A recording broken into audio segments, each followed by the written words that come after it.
I'm Trevor, and this is Raised on Film. Today I want to talk about two films that subvert the expectation of climactic, violent, physical confrontations. A traditional story is composed in four parts: the exposition, rising action, which builds to its peak at the climax, followed by the falling action or denouement. The climax is the culmination of the rising action and the breaking point in the main character's journey. In film, this commonly takes the form of a physical altercation between the protagonist and antagonist.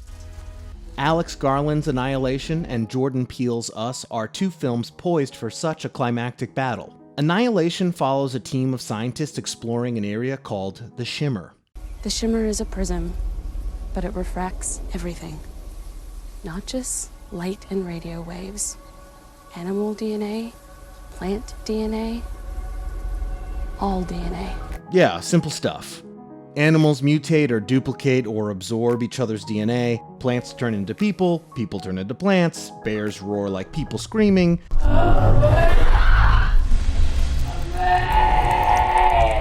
Predictable things when talking about DNA refraction.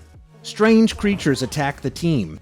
They turn on each other, give themselves to the Shimmer, and eventually find their way to the source. In the final moments, Lovecraftian horror collides with the main character's compulsive need for self-destruction as Lena comes face to face with a mandelbulb, a three-dimensional expression of sets of fractals that can only exist in the second or fourth dimension.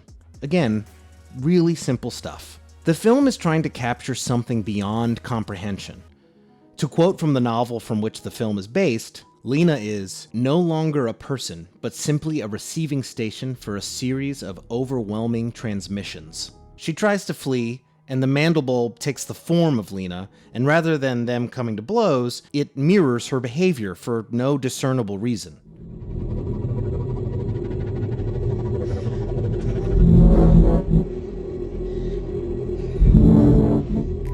The scene plays out like a strange dance, but it makes perfect sense in the unmeaning world of the film. It's a bizarre altercation of unsettling beauty.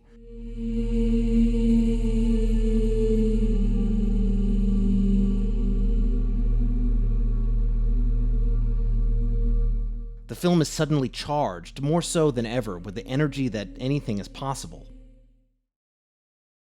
There's a family in our driveway. There's not a family in our driveway. Huh. Us follows a family of four attacked by a family of doppelgangers intent on changing places with them, I think? Through violence, if necessary. What are you people?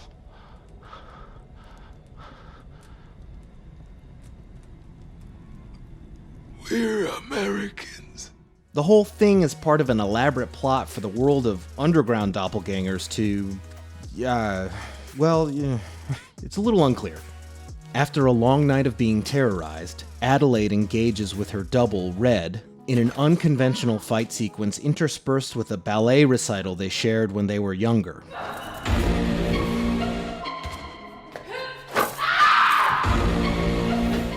It's disjointed and unsettling and a metaphor for how a person's class influences how they experience trauma, or how class is an arbitrary device designed to put distance between human beings who are intrinsically similar, or how the luxury and privilege of one comes at the direct expense of another.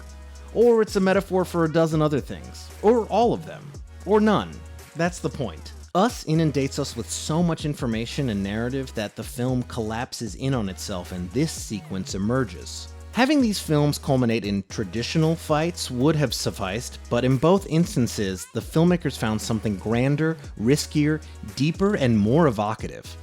This is not to say that the climaxes of these films are the best.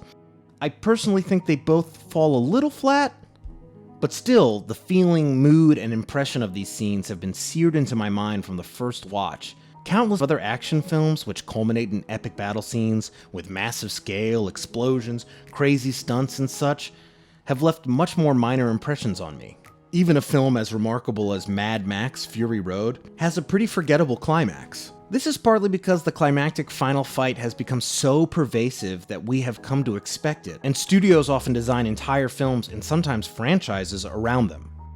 This isn't necessarily a bad thing. Film, after all, is the best artistic media for portraying action, and some films would be incomplete without a big fight at the end. Imagine a Jackie Chan film culminating in some spiritual breakthrough, compromise, or peaceful disarming of the antagonist. Boo! Boo, we would say! This isn't what the audience came to see. Not from the Chan man.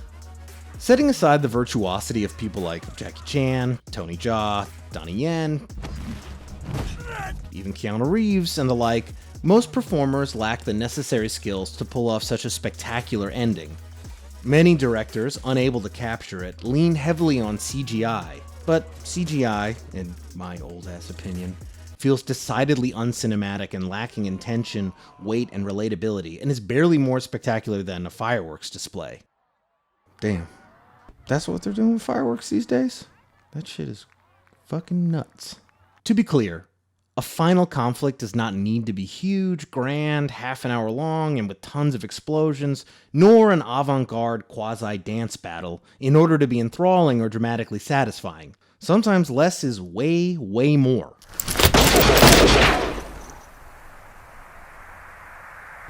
And a film culminating in a physical abstraction of the themes of the movie would clearly not work for every piece of cinema. Sometimes the hero just needs to kill the villain. You're terminated, fucker. Got him. Annihilation and Us set themselves up for their thought-provoking, unnerving, and weird climaxes through their moods, content, and themes, yet still emerge seemingly out of nowhere. It's a unique type of climactic surprise only the medium of film permits, yet few films dare. While neither of these films are remarkable in the grand scheme of things, their risky, bold climaxes alone set them apart from a swelling sea of rote, formulaic cinema, and succeed at bringing to life something beyond our wildest imaginations.